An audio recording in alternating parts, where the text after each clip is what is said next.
சிங்கம் நேதாஜி சுபாஷ் சந்திர போஸ் படையமைத்துக் கொண்டிருந்தார். என்ன, இந்தியா முழுவதும் படையமைத்துக் கொண்டிருந்த போது தமிழ்நாட்டிலிருந்தான் ஏகப்பட்ட பேர் போயிருந்தார். அவர் மீட்டிங்கில் பேசி கொண்டிருக்கும்போது தமிழரை பற்றி உயர்வாக பேசினார். என்னவென்றால், நான் பிறந்தால் தமிழ்நாட்டிலே ஒரு மனிதனாக பிறக்க வேண்டும். அவர் தமிழ் பெண்மணியின் வயிற்றிலே பிறந்து சிறந்த போராளியாக நான் மாற வேண்டும்.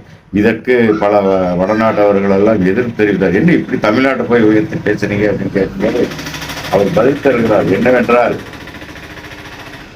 இந்த நான் சேர்த்திருக்கிற படையில சரி பாதி தமிழர்கள் தான் இருக்கிறாங்க.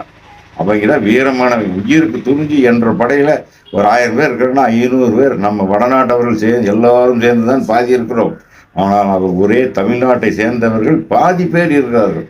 என்ன, அதனால் தமிழ்நாட்டை மக்களைத்தான் எனக்கு பிடிக்கும் அப்படின்னா அப்பொழுது அவர் பாராட்டி பேசுகிறார்.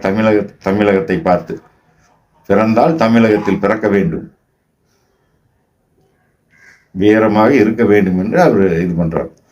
என்ன, போதுமில்ல?